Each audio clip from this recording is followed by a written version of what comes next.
अस्सलामु अलैकुम वरहमतुल्लाहि वबरकातुह।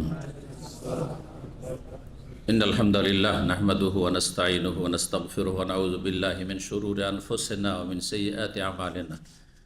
मन यहदिहिल्लाहु फला मुदिल्ल लहु व मन युद्लिल फला हादिय लहु व अशहदु अन ला इलाहा इल्लल्लाहु वहदहु ला शरीका लहु व अशहदु अन्न मुहम्मदन अब्दुहु व रसूलुहु सल्लल्लाहु तआला अलैहि व अला आलिहि व सहबिहि व सल्लम तस्लीमन कसीरा। अम्मा बाद फ़क़द क़ाल इमाम अल-बुख़ारी रहमहुल्लाहु तआला हद्दसना ज़करिया इब्न यहया क़ाल हद्दसना अबू उसामा क़ाल हिशाम अख़बरना नबी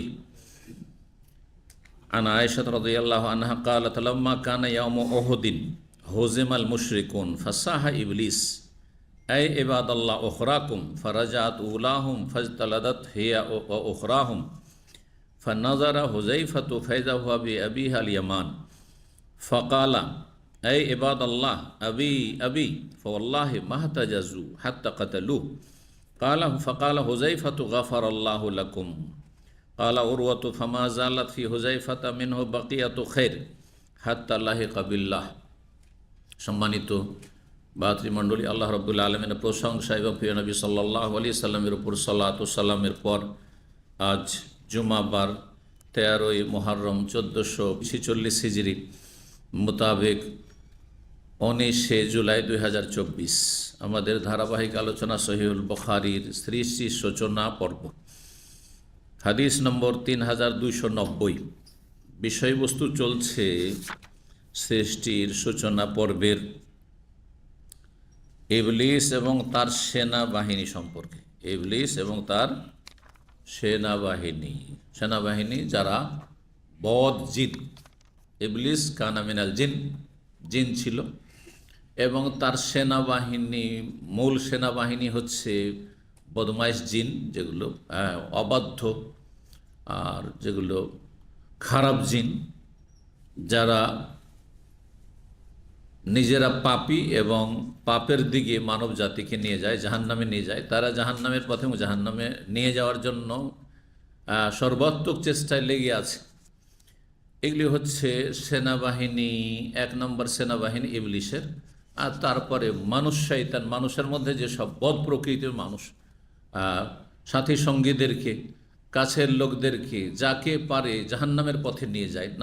নাস্তিক বানায়, মুশরিক মাজার পূজারি বানায়, বেদাতি বানায়, পাপিষ্টরা পাপী বানায়, আর যারা বিভিন্ন পাপে জড়িত তাদের দল ভারী করে। এরা হচ্ছে সব ইবলিসের সেনাবাহিনী ও জুনুদ ইবলিস।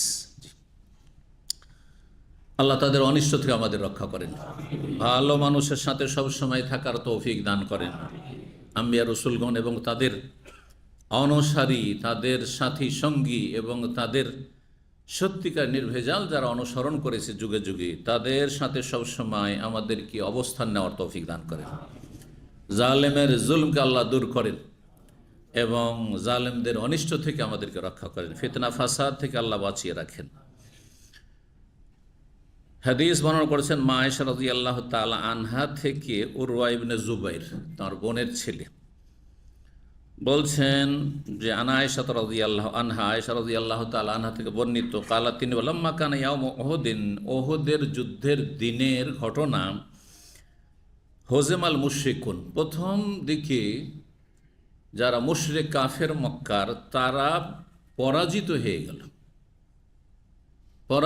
গেল, মানে রণক্ষেত্র থেকে, উহুদের ময়দান থেকে পালাতে শুরু করল। আর সাহাবায়ে কেরাম তাদেরকে তাড়া করতে শুরু করলেন আর হত্যা করতে শুরু করলেন। এই রকম তারা পালাচ্ছে।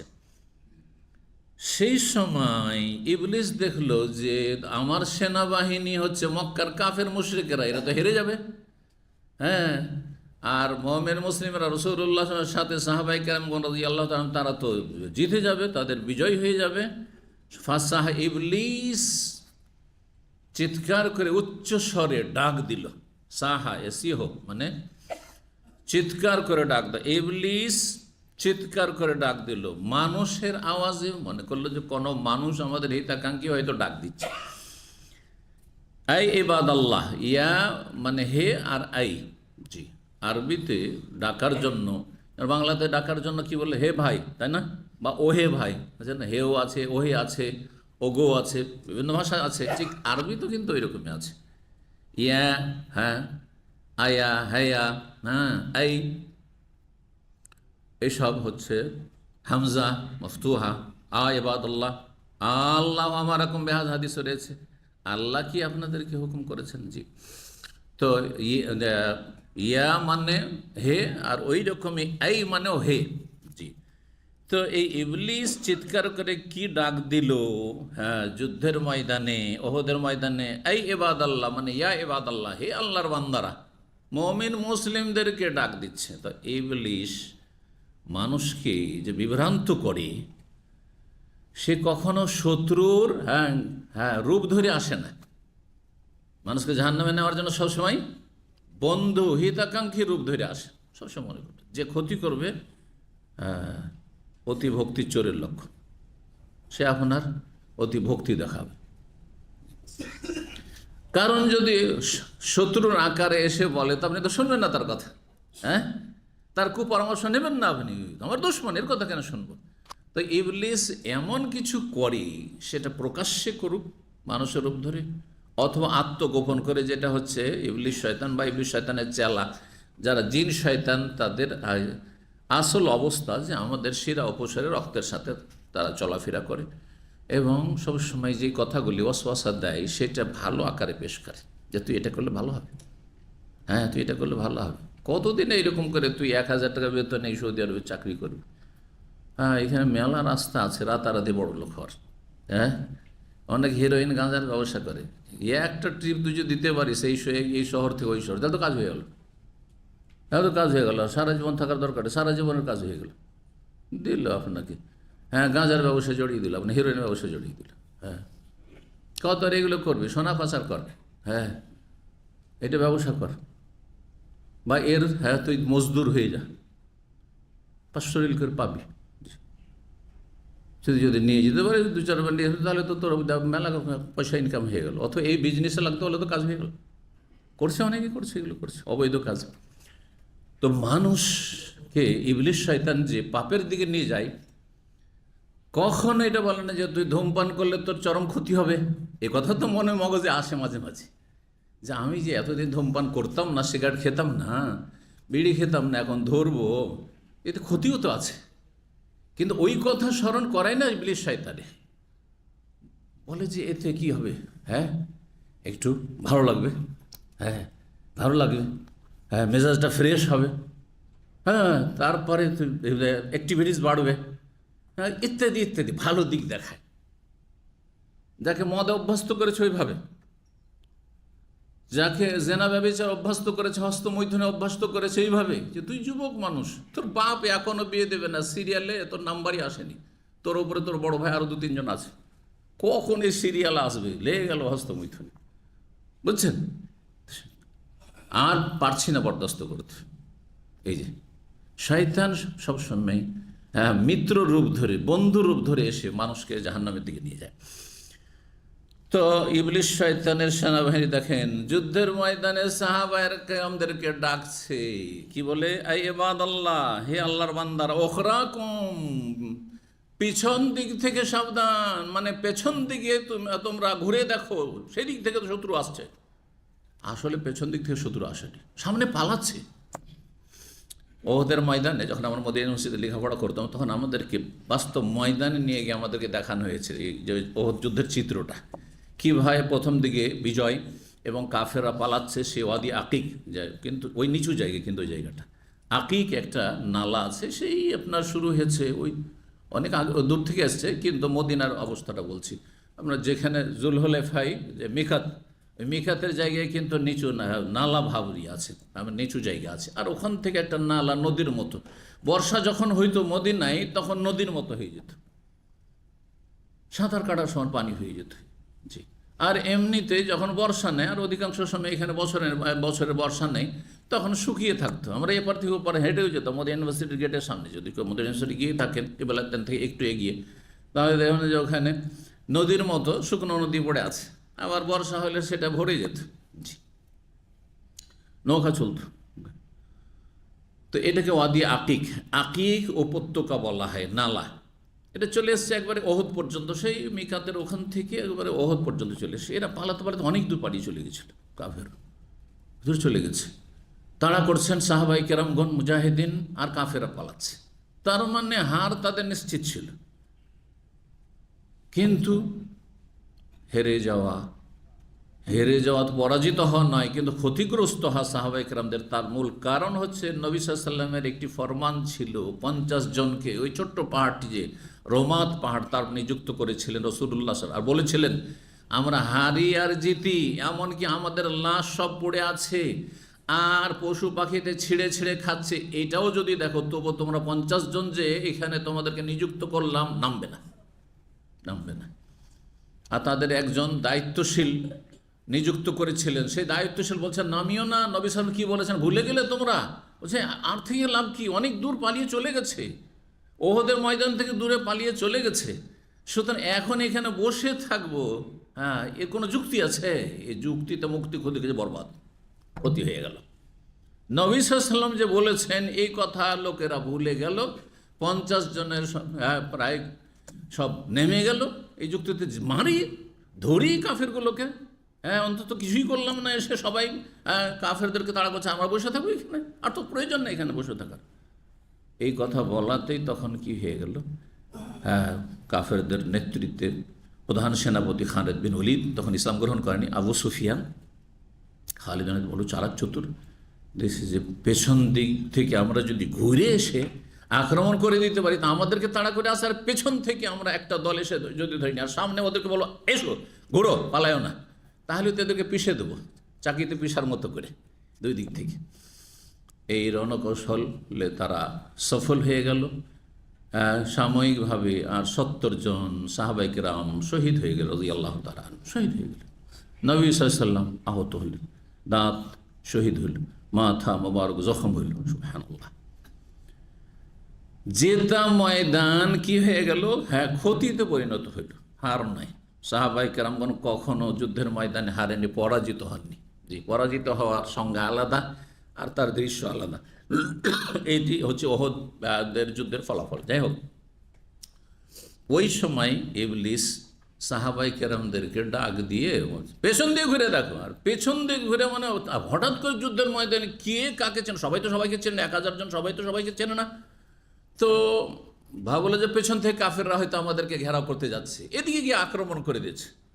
ইবলিস শয়তান চাই যে মুসলিমকে খুন করুক আর মুসলিমদের আক্রমণ করে দিই।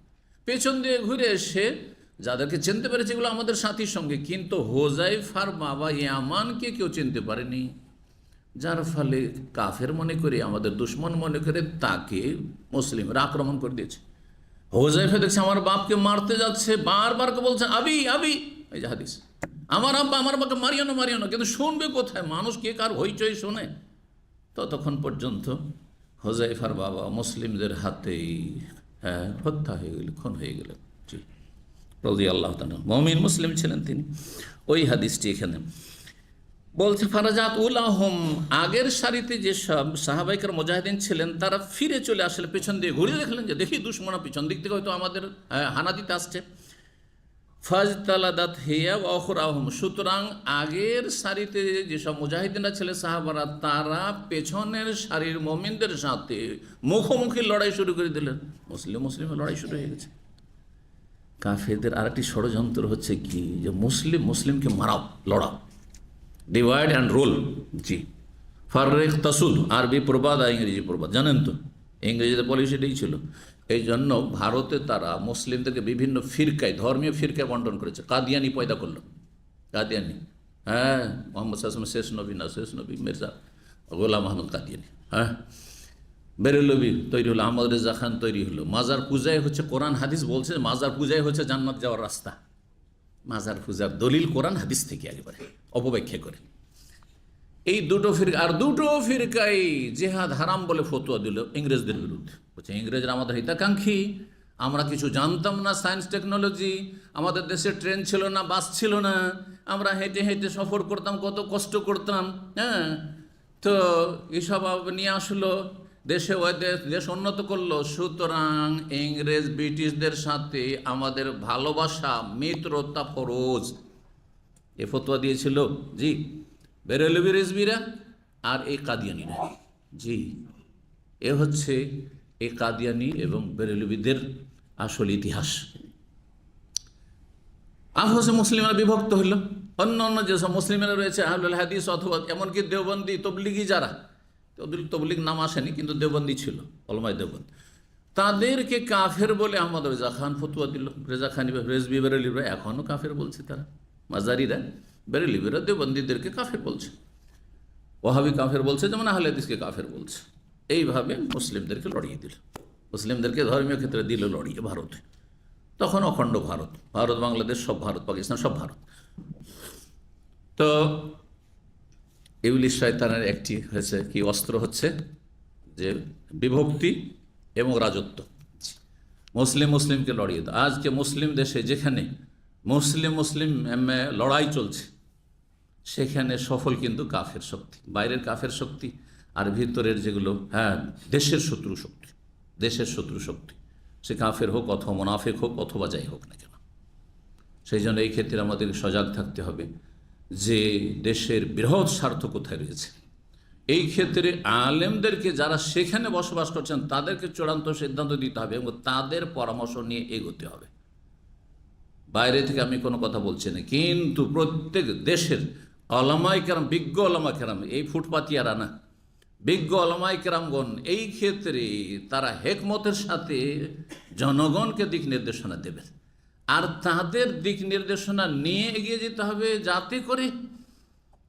যাতে করে বাইরের শত্রু আর ঘরের শত্রু আমাদেরকে ধ্বংসের দিকে ঠেলে না দেয়, আল্লাহ হেফাজত করুন, মুসলিমদের আল্লাহ হেফাজত করুন, যেখানে মুসলিমরা বসবাস করে আল্লাহ হেফাজত করুন, এবং কাফের জালেম মুনাফিকদের অসৎ উদ্দেশ্যকে আল্লাহ ধূলিসাৎ করুন এবং তাদেরকে ধূলিসাৎ করুন। তো এই যে দেখেন ইবলিসের চক্রান্ত, মুসলিম আপোষের লড়াই শুরু হয়ে গেল। ভাবতে পারেন যে এরা আমাদেরই সাথীর সঙ্গে পেছনে ছিল, ভাবছেন আমাদেরই কেউ ডাক দিয়েছে, ও তো বুঝতে পারে না যে ইবলিসের ডাক ছিল সেটি। ইবলিস পেছন দিয়ে ঘুরো আর মারো। জি, আল্লাহু আকবার। বলছেন ফানাজারা হোজাইফা দেখলেন পেছন দিকে, তো ফাইজা হবি আবি, সামনের দিকে হোজাইফা রাজি লড়াই করছেন, যুবক মানুষ আর বাপ একটু বয়স্ক। দেখছেন যে তার আব্বা ইয়ামান, ফাকালা এই ইবাদাল্লাহ, আল্লাহর বান্দার, আবি তো আমার বাপ, তোমার আব্বাকে মারছো তোমরা কেন? ফাওয়াল্লাহি, আল্লাহর কসম করে বলছেন যে হোজাইফা বলছেন যে আমি এত বললাম মানুষকে, কিন্তু মাহতাজাজু, তারা বিরত হইল না, আমার বাবাকে হত্যা করা থেকে বিরত হইল না, থামলো না, হাত্তা কাতালুহু, তাকে খুন করেই ফেললো, হত্যা করেই ফেললো। ফাকালা হোজাইফা তখন বললেন, কি করবেন হোজাইফা তাহলে, আমার বাপকে কেন মারলি, তোরাকে মেরে দেবো নাকি? না, এটার নাম হচ্ছে আসাবিয়া, এর নাম হচ্ছে জাতীয়তা না। আপনার একদিকে ইমান ইসলাম, আর একদিকে হচ্ছে আপনার রক্তের সম্পর্ক, কোনটা বেশি শক্তিশালী হবে? ইমান ইসলাম, ইমানই সম্পর্ক। তারা ইচ্ছে করে আমার আব্বাকে খুন করেনি, ভুল বুঝাবুঝি হয়ে গেছে। সুতরাং এই ক্ষেত্রে তারা মাজুর, আল্লাহর কাছে মাজুর। নবী সাল্লাল্লাহু আলাইহি সাল্লাম যখন ওহদের যুদ্ধ শেষ হলো, মদিনায় ফিরে আসলেন, বললেন হোজাইফাকে, তোমার আব্বাকে সাথী সঙ্গীরা ভুল বুঝাবুঝিতে কাফের মনে করে চিন্ত না, খুন করে দিয়েছে, সুতরাং তুমি তার রক্তপণ দিয়ে আর 100 উট নিয়ে না। জি, তাকে বললেন, প্রস্তাব দেন 100 উট নিয়ে না। বললেন ইয়া রাসূলুল্লাহ, আমি নেব না, আমি মাফ করে দিলাম। তারা ইচ্ছাকৃত আমার আব্বাকে খুন করেনি, আমি মাফ করে দিলাম, কিন্তু মনও কষ্ট তো একটা থাকবে যে আমার আব্বা কোনো কাফের হাতে খুন হলো না, মুসলিমের হাতে খুন হয়ে গেল। মুসলিমরা ভুল করে খুন করে দিল। তো ওই কথাই বলছেন এইখানে, হোজাইফা রাদিয়াল্লাহু তাআলা কোনো আক্রোশ দেখেননি যে তোরা জালেম, তোরা খুনি, গাফারাল্লাহু লাকুম, আল্লাহ তোমাদের মাফ করুক, কারণ তোমরা ইচ্ছা করে আমার আব্বাকে মারোনি। জি, কালা উরওয়া রাহিমাহুল্লাহ বলছেন, ফামা জালাত ফি হোজাইফা দীর্ঘদিন তারপরে বেঁচে ছিলেন, তার সারা জীবন তার মধ্যে কি ছিল? বাকিয়াত খাইর, কল্যাণ অবশিষ্ট ছিল। মানে কখনো তিনি আক্রোশ পোষণ করেননি, কখনো যাদের হাতে খুন হয়েছে তার বাবা, তাদের ক্ষেত্রে শত্রুতা পোষণ করেননি, বরং তিনি তাদের জন্য ক্ষমার দোয়া করতে থেকেছেন। এবং মনে একটা দুঃখ কষ্ট, সেটা স্বাভাবিক, রক্তের সম্পর্ক, বাবা ও ছেলের সম্পর্ক, এই কষ্টটা মনে থেকেছে, কিন্তু সেটাতে তিনি সবর করেছেন, ধৈর্য ধারণ করেছেন। আল্লাহু আকবার। হাত্তা লাহিকা বিল্লাহ, যতদিন পর্যন্ত আল্লাহর সাথে তিনি মিলিত হননি, মানে তার মৃত্যু পর্যন্ত। 3291 নম্বর হাদিস বর্ণনা করছেন মসরুক তাবেই রাহিমাহুল্লাহ কালাত আয়েশা, তো আয়েশা রাদিয়াল্লাহু বলেন, সাআলতুন নবী সাল্লাল্লাহু আলাইহি ওয়াসাল্লাম, নবী সাল্লাল্লাহু আলাইহি ওয়াসাল্লাম জিজ্ঞাসা করলাম, আন ইলতিফাতির রাজুল ফি সালাহ, সালাত অবস্থায় নামাজে মানুষ যে এদিক সেদিক তাকায়, যারা দিনের মাসলা মাসাইল জানে না, নামাজ পড়েন না, মাঝে মধ্যে কখন নামাজ পড়ে, তাদের দেখেছেন নামাজ পড়তে? কারণ জীবনে তো নামাজ পড়েনি, কোনখানে কি করতে না, আমি দেখেছি, কিন্তু নতুন জামাইকে দেখেছি, নতুন বরকে ছোটোকালে মনে আছে, ও জীবনেও নামাজ পড়েনি, বেনামাজি, কিন্তু যেদিন বিয়ের মজলিসে বসে আছে বরযাত্রীর মাঝে, শ্বশুর বাড়িতে, নামাজ না পড়লে হয়, এটা সামাজিকতা না আছে, ও এবাদত না, কি আছে সামাজিকতা, নামাজ পড়ছে মসজিদে গিয়ে, তো দেখছি আশ্চর্য, জামাই বর ওর এদিকে তাকাচ্ছে, ওর এদিকে তাকাচ্ছে, কে কি করছে, কোনটার পর কি করতে হবে জানেই না, হাই রে মুসলিম হতভাগা। তো এই যে এদিক ওদিক তাকানো, অথবা অনেকের চুলকানি আছে, মানে নামাজে স্থিরতা নেই, নামাজে স্থিরতা নেই, এই যে শয়তান মানে বারবার করে নড়াচড়া, প্রয়োজনে একবার আপনি করতে পারেন, জায়েজ আছে, কিন্তু সেটা যদি বৃদ্ধি পায়, বারবার আপনি নমাল ঠিক করছেন না, আপনি নামাজের ভিতরে বারবার ঠিক করছেন, আপনি বারবার কি করছেন, একবার না একদম মুখ একবারে দেখেছেন কিছু লোককে, হ্যাঁ, বদ অভ্যাস এটি, এবং শয়তানকে সুযোগ দেওয়া, হাদিস শোনেন এই মর্মে। জিজ্ঞাসা করা হলো রাসূলুল্লাহ সাল্লাল্লাহু আলাইহি ওয়াসাল্লামকে, সালাত অবস্থায় এদিকে সেদিকে বা এদিকে ওদিকে তাকানো সম্পর্কে। এই যে মানুষ কিছু আছে নামাজ পড়ে, ওর এদিকে তাকাচ্ছে, ওর এদিকে তাকাচ্ছে, আর ঘড়ির দিকে তাকাচ্ছে, টাইম কত হইল, ঘড়ির দিকে তাকাচ্ছে, এবার জামা কাপড়ের দিকে তাকাচ্ছে, কত সুন্দর লাগছে, তাই না, ইত্যাদি। এইরকম যে করছে, ডানে বামে তাকাচ্ছে, এই ক্ষেত্রে মাসলা বলছি, হাদিসটার অনুবাদ করিনি, আগে ব্যাখ্যা করিনি। জিজ্ঞাসা করা হয় এটা কেমন, এটা ঠিক না ভুল, আর এটা কেন করে মানুষ, কেন করে, শয়তানকে সুযোগ দেয়, শয়তানকে সুযোগ দেয়, বলছে হুয়া ইখতিলাসুন, এটি হচ্ছে ছিনতাই, ছিনতাইকারীরা ছিনতাই করে না, ছিনতাইকারী দেখছি যে মোবাইল, একসময় ছিল ক্যামেরা ট্যামেরা ছিল না, দোকানপাটে তো বাধ্যতামূলক ছিল না, না মনে আছে, যখন নতুন নতুন স্মার্টফোন আসে, মানুষ কাছে স্মার্টফোনও কম ছিল, আর প্রতিদিন কিন্তু মোবাইল ছিনতাই হতো এই মার্কেট এরিয়াতে, এইখানেও, আর দেশে তো হয়, দেশে তো পকেট মাররা ট্রেন থেকে, বাস থেকে, আর আপনার পাশে যাচ্ছে, কখন পকেট থেকে আপনার মোবাইল, এটা চলতি আছে। কিন্তু এই দেশে আলহামদুলিল্লাহ ক্ষান্ত হয়েছে, এই যে ক্যামেরাগুলো বাধ্যতামূলক হয়েছে দোকানপাটের বাইরে, যার ফলে যে কোনো জায়গায় কোনো কিছু করলে অনেক অঘটন কিন্তু কমে গেছে আলহামদুলিল্লাহ। জি, আমি চোখের সামনে এখানে দেখেছি, মোবাইলে কয়েকটা কালো ছেলে দিল, একদম দিল, এমন পালাচ্ছে, আর মোবাইল আলার পিছনে পিছনে চিৎকার করছে, ছুটছি, কোথায় গিয়ে ঢুকে গেল, ধরেই পড়লো না। এসব হইতো আজকে থেকে 10-15 বছর আগে, আল্লাহ হেফাজত করুন। তো ছিনতাই, এই যে মানুষ নামাজ পড়া অবস্থায় একবার এদিকে তাকাচ্ছে, একবার এদিকে তাকাচ্ছে, এদিকে ধরেন খুব নকশা মসজিদে দেখতে ভালো লাগছে, এদিকে তাকাচ্ছে, একবার যেদিকে সেদিকে তাকাচ্ছে, যে এটা কি বলছে, এটা ছিনতাই। আর এটা কোন ধরনের ছিনতাই, নামাজের ছিনতাই, হ্যাঁ, এই ছিনতাই হচ্ছে ইয়াখতালিসুহু শায়তান মিন সলাতিল আবদে, শয়তান ছিনতাই করে বান্দার সলাত হতে, মানে নামাজকে ছিনতাই করে নিয়ে যায়, হ্যাঁ, নামাজের ওপর হস্তক্ষেপ করে। এই চিন্তা মানে নামাজের ওপর কী করে, শয়তানের হস্তক্ষেপ হয়, হস্তক্ষেপ করে নামাজকে কি করা, দুর্বল করে দেওয়া, না হয় নষ্ট করে দেওয়া, দুর্বল করা, না হয় নষ্ট করে দেওয়া।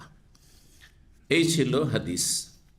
ইবলিশ, শয়তান এবং তার সেনাবাহিনীর অধ্যায়ের সাথে সম্পর্ক বুঝতে পারছেন, শয়তানের কথা এসছে, তাই না, দুটো আগের হাদিসও শয়তানের কথা এসে, শয়তান চিৎকার করেছিল ওহদের ময়দানে, আর এখানে শয়তানের কথায় শয়তান নামাজ থেকে কী করে, ছিনতাই করে। তাহলে তো নামাজ অবস্থায় যারা ছটপট করে বিনা প্রয়োজনে, আর একবার বেশি সুরসুর করছে, খুশু নষ্ট হচ্ছে, অনেক সময় চুলকানি মানুষের থাকে, অ্যালার্জি থাকে, একবার করলে কোনো দোষের কথা নেই, কিন্তু সেটা 5বার 7বার যদি করতে থাকেন, একবার এইদিকে, একবার ওইদিকে, একবার এইদিকে নড়াচড়া বিনা কাজে, তাহলে তখন আপনি সীমা লঙ্ঘন করছেন, তখন হুকুম তখন ভিন্ন ভিন্ন হয়ে যাবে।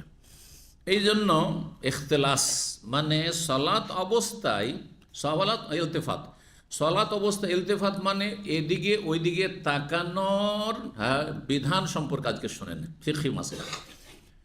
সেটা হচ্ছে এটা 3 ভাগে বিভক্ত। সলাত অবস্থায় এদিকে সেদিকে তাকানো হচ্ছে 3 প্রকারের। এক প্রকার হচ্ছে চোখের এদিক সেদিক করা, মানে চোখটা আপনার মাথা একটু এদিক সেদিকে নড়ালেন না, সেদিক চোখ আসলে চোখ কোন দিকে রাখতে হবে? সেজদার দিকে থাকতে হবে। সব অবস্থায় একমাত্র তাশাহুদে, এই তাশাহুদের যে আঙ্গুলের দিকে তাকাবেন বৈঠকে। কিন্তু আপনি চোখটা যদি ঠিক সেজদার জায়গা থেকে একটু ডানে করলেন, একটু বামে করলেন, তাহলে এটা জায়েজ ওলামারা বলেছেন। কখনো কখনো প্রয়োজন হয়, কখনো কখনো প্রয়োজন হয়। 2 তলায় 3 তলায় যারা সালাত আদি করছেন, অনেক সময় মনে নেই যে এখন 2 রাকাত হলো, মানে তাশাহুদ বসতে হবে না উঠতে হবে। আর ইমাম কিছু কিছু আছে যে ওই টানটাতে পার্থক্য করে না, বসার সময় টানটা একটু কম হবে আর ওঠার সময় টান আল্লাহু আকবার একটু টানটা বেশি হবে, যাতে বোঝা যায় যে উঠছে বা বসে গেল। কিন্তু অনেক সময় বোঝা যায় না হয়তো, তো যার ফলে তাকাবার প্রয়োজন হয়। তো সেই সময় যদি চোখ এদিক ওদিক করে, প্রয়োজন এটা। এমনকি মাথাও যদি প্রয়োজনের ক্ষেত্রে মাথাও যদি একটু এদিক সেদিক, বডি হইল না, দেহ আপন জায়গায় ঠিক আছে, সিনা এদিক সেদিক ঘুরে গেল না ডানে বামে পুরো, কিন্তু চেহারা যদি সামান্য ডানে বামে প্রয়োজনে ঘুরে, তো দোষণীয় নয়। চোখের একটা হচ্ছে ইলতিফাত মানে চোখ এদিক সেদিক করা ডানে বামে, এটা জায়েজ প্রয়োজনে, সাধারণ প্রয়োজনে জায়েজ।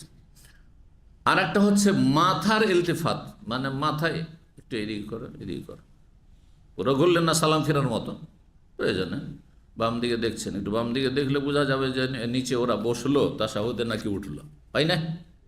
যারা কেনারায় আছেন আপনারা যদি 3 তলা আমাদের সেন্টারে নামাজ পড়লে বুঝতে পারবেন। তো যদি প্রয়োজন হয় এটা ঠিক আছে, আর বিনা প্রয়োজনে যদি কেউ মাথা এদিকে করে ওইদিকে করে তাহলে তাহলে মাকরু, অপছন্দনীয়, সালাত বাতিল হবে না। অপছন্দনীয় মাকরু, সালাত এতে বাতিল হবে না, কিন্তু অপছন্দনীয় কাজ করল। তৃতীয় ইলতেফাত হচ্ছে ইলতেফাত বিসদর, পুরা বডি সিনাকে ঘুরিয়ে দেওয়া নামাজ অবস্থায়। এটা আছে নামাজ অবস্থায় যদি এরকম কেউ করে তাহলে নামাজ ফাসেদ হয়ে যাবে, নামাজ নষ্ট হয়ে যাবে, বাতিল হয়ে যাবে, ওর সালাত হবে না, সালাত হবে না।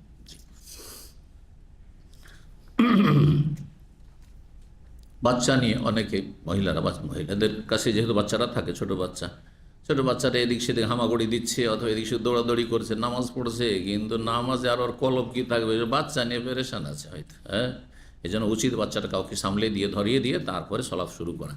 কিন্তু অনেক মহিলা আছে ওর নামাজের চাইতে মহব্বত বেশি বাচ্চার সাথে, নামাজ পড়ছে ওই তাকাইছে, দেখি কি অবস্থা আছে, এদিকে গেল তো কী করছে দেখি তো এইরকম যদি করতে থাকে, তাহলে যদি মাথা একটু এদিক ওদিক ঘোরায় তাহলে অপছন্দনীয় কাজ করলো, আর যদি গোটা শরীর ঘুরে যায় তাহলে নামাজ বাতিল হয়ে যাবে, জি। তো এই ছিল হাদিস, আর এই ছিল হুকুম। এবং এদিকে ওদিকে সালাত অবস্থায় তাকানোর 3টি অবস্থার বিধান। 3292 নম্বর হাদিস বর্ণনা করছেন আবু কাতাদা, আবদুল্লাহ বিন আবি কাতাদা, আবু কাতাদা থেকে।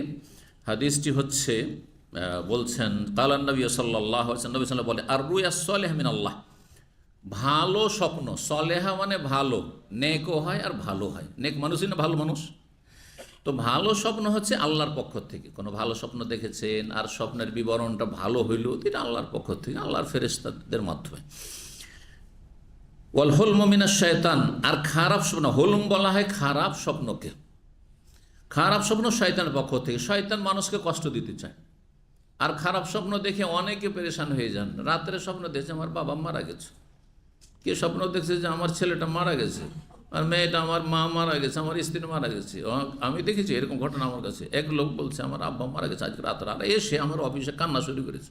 আরে কী হইল, কান্না কেন, কোন যে বিপদ এসছে, আমি আজকে স্বপ্নে আমার আব্বা মারা গেছে। না, কিছুই না।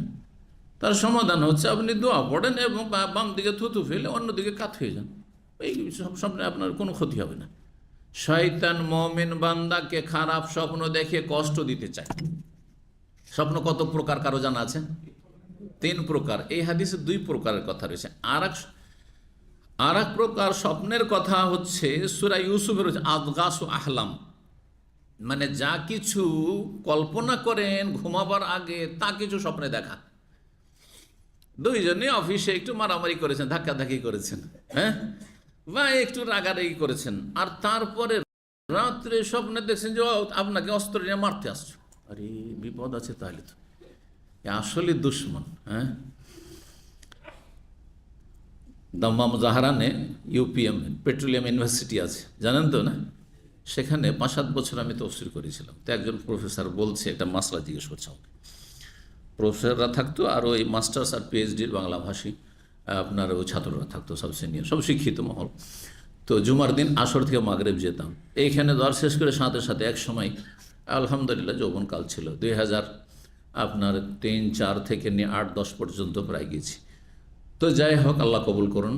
সেখানে বাংলাভাষী বিভিন্ন দেশের ছিল, বাংলাদেশিও ছিল, আর ইউরোপ, আমেরিকা, কানাডা, অস্ট্রেলিয়া, বিভিন্ন দেশ থেকে কিন্তু বাংলাভাষী। তার কিছু আরামখোর যারা বড় বড় বাঙালি অফিসার ছিল তারাও থাকতো। তো যাই হোক, একদিন একজন জিজ্ঞাসা করছে যে শেখ, আমাকে একজন খুন করে দিবে। হ্যাঁ, সে আমাকে কী করে হুমকি দিয়েছে, হুমকি ধামকি দিয়েছে যে বেটা তোকে দেখবো। হ্যাঁ, বুঝলেন তো, বেটা তোকে দেখবো মানে মারবো, মানে শেষ করে দেবো। তো বলছে আমাকে নিজেকে আত্মরক্ষার জন্য, বাঁচাবার জন্য আমি যদি তাকে খুন করে দিই। কত সুন্দর প্রশ্ন, তাই না? হ্যাঁ, চলবে? যে তুই আমাকে মারবি বলেছিস, আমি আগে তোকে মেরে দেবো, চলবে না? হারাম। কখন জায়েজ হবে? যখন দেখছেন হ্যাঁ অস্ত্র নিয়ে আপনাদেরকে তাড়া করে আসছে বা আপনার বাড়িতে ঢুকেছে আপনাকে মারার জন্য, তখন তাকে মেরে দেন। হ্যাঁ, মেরে দেন, আপনার গুনাহ হবে না, কারণ আপনি আত্মরক্ষার জন্য তখন করেছেন। এবার বুঝতে পেরেছেন? আর এমনি আপনাকে বলেছে আচ্ছা তোকে মারবো আমি, হ্যাঁ তোকে, তোর জীবনটা শেষ করবো আমি, তুই শেষ করবি, আমি আগেই শেষ করে দেবো। হ্যাঁ, জাহান্নামে যাবেন আপনি। জি, কোনই আপনি, জি, জালেম। তো আল্লাহ হেফাজত করুন সব ফিতনা ফাসাদ থেকে। তো স্বপ্ন এরকম মাঝে মাঝে দেখে, কারোর সাথে কোনো স্বামী স্ত্রীতে ঝগড়া হয়েছে, দিনে একটু রাগারাগি হয়েছে, আর রাত্রে দেখছেন হ্যাঁ স্ত্রীকে খারাপ অবস্থায়, হ্যাঁ, অথবা যে কিছু দেখছেন, একটা খারাপ কিছু দেখছেন অপ্রীতিকর, বলছেন না এই স্ত্রীকে রাখা যাবে না।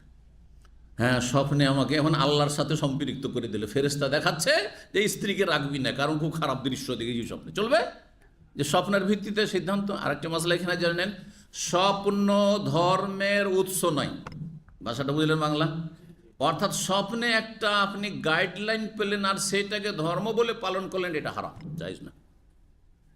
স্বপ্নে যদি আপনাকে বলে যে তুই হ্যাঁ কি কর, একটা উমরা কর, আপনার জন্য জরুরি না যে উমরা করতে হবে। বলুন আল্লাহর সাথে নিসবত করে দিবেন যে আল্লাহ আমাকে দেখান যে তুই উমরা করে আয়, না না না, আপনি উমরা করবেন এমনি করেন। কথা বলছেন? এটার উপর যদি আমল করেন তো কালকে শয়তান স্বপ্নে দেখাবে, হুলম মেনা শয়তান, যে আল্লাহর ওলি তোর অমুক জায়গায় শুয়ে আছে। হ্যাঁ, সুতরাং আল্লাহর ওলির তোর অবমাননা করছিস, হ্যাঁ যা একটু কবরটাকে সুন্দর কর, হ্যাঁ, বা যা কবর একটু যা শাহজালাল মাজার একটু ধর্ণা দিয়ায়। আমি স্বপ্নে দেখেছি, হ্যাঁ, শয়তান আপনাকে কিভাবে জাহান্নামে নিয়ে যাচ্ছে। স্বপ্নের ওপর আমল করতে গিয়ে আপনি মাজারে গিয়ে মুশরিক হয়ে চলে আসলেন, আপনি খাসি মোরগ নিয়ে বা চাদর চড়িয়ে চলে আসলেন আপনি। বুঝছেন না? বুঝছেন না? হ্যাঁ, তো স্বপ্নের ওপর আমল করা যায় না। একমাত্র নবী রসুলের স্বপ্ন হচ্ছে ওহী, তাছাড়া কারও স্বপ্ন ওহী না। বাংলাদেশের ঘটনা ঘটেছে না কিছু কয়েক বছর আগের ঘটনা, যে একজন স্বপ্ন দেখেছে তার ছেলেকে না, তার ছেলেকে জবাই করছে, তারপরে কি করেছে, ও কুরবানি করে দিয়েছে ছেলেকে, বুঝে আমি ছেলেকে কুরবানি করছি। আপনি কি ইব্রাহিম আলাইহিস সালাম নবী? হ্যাঁ, নবী যদি স্বপ্ন দেখে সেটা ওহী, রুয়াল আম্বিয়া ওয়াহিয়ুন, হাদিস রয়েছে। নবীর সব স্বপ্ন হচ্ছে ওহী। ইন্নী আরাফিল মানামে আন্নী আযবাহুকা, বাবা ইসমাইল আমি দেখছি স্বপ্নে যে তোমাকে জবাই করছি। তারপরও দ্বিধাগ্রস্ত, একদিন 2 দিন 3 দিন 3 দিন 3 স্বপ্ন দেখছে, তাহলে করতে হবে। ফানজুর মাজা তারা, তোমার মতামত কি বাবা? যে আবাদি ফাল মা তোমার, যা আদেশ হয়েছে, আপনি নবী, আপনার স্বপ্ন মানে ওহী, ইফাল মা তোমার, যা আদিষ্ট হয়েছেন করে ফেলুন। কিন্তু আপনি শয়তান কষ্ট দেওয়ার জন্য, শয়তান সর্বনাশ আপনার পরিবারকে কষ্ট ধ্বংস করার জন্য সে করতে পারে। হিন্দুরা করছে। হ্যাঁ, হিন্দুদের জ্যোতিষীদি বলে যে তোমার ছেলেকে কে বা তোমার মেয়েকে বলিদান করো। হ্যাঁ, অমুক নদী তো অমুক জায়গায় ভাসিয়ে এসো, ভাসিয়ে তো বলিদান করে দেবে, কিন্তু আপনি সেটা করবেন না, মোটেই না। তাহলে আপনি তাদের মতো মুশরিক, আপনি আল্লাহর দুশমন, আপনি হ্যাঁ শয়তানের দল আপনি। আল্লাহ হেফাজত করুন। এক কথায় স্বপ্ন সম্পর্কে ভালো করে শুনে রাখেন। স্বপ্ন তিন প্রকার। একটা হচ্ছে ফেরেশতাদের মাধ্যমে আল্লাহর পক্ষ থেকে ভালো স্বপ্ন। ভালো স্বপ্ন কেমন করে বুঝবেন? যদি নিজেই অনুভব করেন যে আমি স্বপ্ন তেমন দেখেছিলাম, আলহামদুলিল্লাহ। অনেকেই সৌদি আরব আসার আগে বা উমরা করার আগে 10 বছর আগে 5 বছর আগে স্বপ্ন দেখেছেন আল্লাহর ঘরে তপ করছে, আর আলহামদুলিল্লাহ তারপরে চলে আসলেন, আসাটা খুব সহজ হয়ে গেল, আলহামদুলিল্লাহ ভালো স্বপ্ন এটা। পরে বুঝতে পারলেন, কারণ গায়েব তো আপনি জানেন না। অথবা কোনো বিজ্ঞ মানুষ যারা স্বপ্ন সম্পর্কে, স্বপ্নের বিবরণ সম্পর্কে, তাবির সম্পর্কে বিজ্ঞ, তারা বললো যে এই স্বপ্নের ফলাফল আপনার খুব সুন্দর। হ্যাঁ, তাহলে ঠিক আছে যদি হয়তো। আর খারাপ স্বপ্ন, হ্যাঁ, শয়তানের পক্ষ থেকে মানুষকে কষ্ট দেওয়ার জন্য, চিন্তায় ফেলে দেওয়ার জন্য, উদ্বিগ্ন করার জন্য, জি, পেরেশান যাতে থাকেন। ফায়দা হালাম আহাদুকুম, সুতরাং তোমাদের কেউ যদি খারাপ স্বপ্ন দেখে, হুলমান মানে খারাপ স্বপ্ন দেখে, ইয়াখাফুহু যাতে ভয় লাগছে, এই স্বপ্নটা দেখার পর থেকে ভয় লাগছে, দেখছেন যে সাপ আমাকে দংশন করছে বা সাপ আমাকে পেঁচিয়ে ধরে নিচ্ছে, এরকম স্বপ্ন অনেক সময় দেখে, খারাপ স্বপ্ন দেখেছেন। অথবা আমাকে চেপে ধরে নিয়েছে, দুশ্মন এসে আমার বুকের উপরে চড়ে বা জিন শয়তান এসে চেপে ধরেছে, খারাপ স্বপ্ন। আর ভয় পেয়েছেন, শরীরটা কাঁপছে, কাঁপে, ঘুম ভেঙে গেলে তারপর থরথর করে কাঁপতে আছেন। এইরকম যদি হয়, ফালিয়াবসুক আন ইয়াসারি, বাম দিকে থুথু ফেলুন, ওয়ালিয়াতাআউযাজ বিল্লাহি মিন শাররিহা, আল্লাহর কাছে আশ্রয় গ্রহণ করুন এই স্বপ্নের অনিষ্ট থেকে। আল্লাহ, স্বপ্নে যদি কোনো খারাপি ক্ষয়ক্ষতি থাকে, ক্ষতি থেকে আমাকে রক্ষা করো, এই জন্য আল্লাহর কাছে আশ্রয় গ্রহণ করুন। আল্লাহর কাছে আশ্রয় নিলে আল্লাহ অসহায় ছেড়ে দেবেন না, ক্ষতি হবে না। আর বাম দিকে থুথু ফেললে তাতে শয়তান লাঞ্ছিত হবে, আর শয়তান আপনার কাছে আর আসতে পারবেন না। আমি পরীক্ষা করে দেখেছি। আর ওই রাতে যতই খারাপ স্বপ্ন দেখাক শয়তান, ওই রাতে আর কোনো খারাপ স্বপ্ন শয়তান দেখাতে পারে, আসতে পারেনি, ওই দিন আসতে পারেনি অন্তত। এখন হাদিসের বাহ্যিক শব্দ কি? আগে থুথু ফেলার কথা রয়েছে এবং রয়েছে কি আশ্রয় কামনা। এই জন্য বাহ্যিক, এর উপরে আমল করে কেউ কেউ বলেছেন যে আগে আপনি বাম দিকে থুথু ফেলে দেবেন, থু করলেন 3 বার, আর তারপরে তখন হালকা থুথু, আর তারপরে তখন আপনি আল্লাহুম্মা ইন্নী আউযু বিকা মিন শাররি হাযিহি রুইয়া ওয়া শাররি মা ফিহা, আল্লাহ এই স্বপ্নে যে অনিষ্ট রয়েছে সেই অনিষ্ট থেকে আমি আশ্রয় গ্রহণ করছি, আর এই স্বপ্নে যা কিছু নিহিত রয়েছে তার অনিষ্ট থেকে আমি তোমার কাছে আশ্রয় গ্রহণ করছি। আর তার সাথে যদি বলেন যে আল্লাহর কল্যাণ চাইছে, হতে পারে এই স্বপ্নে আমার কল্যাণ থাকতে পারে। অনেক সময় বাহ্যিক স্বপ্ন খারাপ লাগছে কিন্তু তার বিবরণ হচ্ছে খুব সুন্দর, এটা হয়। জি, আল্লাহুম্মা ইন্নী আসআলুকা খায়রা হাযিহি রুইয়া ওয়া খায়রা মা ফিহা ওয়া আউযু বিকা মিন শাররি হাযিহি রুইয়া ওয়া শাররি মা ফিহা, এটা পড়ে, হে আল্লাহ এই স্বপ্নের কল্যাণ চাই এবং এই স্বপ্নে যা কিছু লুকায়িত রয়েছে, নিহিত রয়েছে তার কল্যাণ চাই, আর এই স্বপ্নে যা খারাপ রয়েছে আর যা কিছু খারাপ নিহিত রয়েছে তার অনিষ্ট থেকে আমি তোমার কাছে আশ্রয় কামনা করছি। এই দোয়া পড়বেন। যদি দোয়া আরবিতে মুখস্থ থাকে আলহামদুলিল্লাহ, না নিজের ভাষায় বলেন আল্লাহ এই স্বপ্নের কল্যাণ কামনা করছি আর এই স্বপ্নের অনিষ্ট থেকে তোমার কাছে আশ্রয় কামনা করছি, নিজের ভাষাতে বলতে পারেন, কোনো দোষের কথা নেই।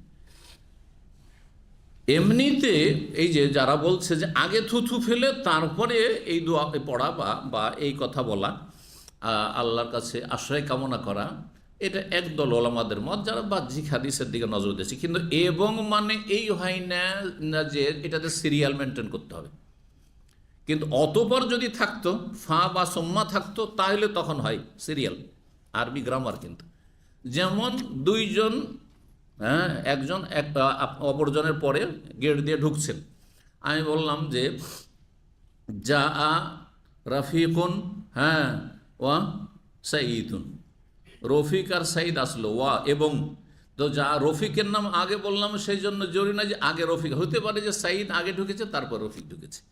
কিন্তু যদি আমি বলি আরবি ভাষার গ্রামার এটা, যা রফিকুন ফা সাঈদুন অথবা সুম্মা সাঈদুন অতঃপর, তাহলে আগে রফিক এসছে তারপরে সাঈদ এসছে। এবার বুঝতে পারছেন তো, এখানে ওয়াও কিন্তু আছে, তাহলে বোঝা গেল যে জরুরি নয় যে আগে থুথু ফেলা আর তারপরে তখন আশ্রয় কামনা করা। আর এমনি রুকিয়া ঝাড়ফুঁকের যেটা তরিকা, প্রচলিত তরিকা অথবা অন্যান্য সমস্ত হাদিস দ্বারা প্রমাণিত তরিকা, সেটা হচ্ছে যে আপনি যখন একটা আয়াত তেলাওয়াত করলেন বা সূরা তেলাওয়াত করলেন অথবা একটা দোয়া পাঠ করলেন, ওর একটা বরকত হলো। যখন আপনি আপনার জবান দিয়ে কী করলেন, একটা দোয়া পাঠ করলেন বা সূরা পাঠ করলেন, সূরা ধরেন সূরা ইখলাস ফালাক নাস পাঠ করলেন, সূরা ফাতিহা পাঠ করলেন, ওর একটা বরকত আছে না নেই? ওর একটা বরকত হলো।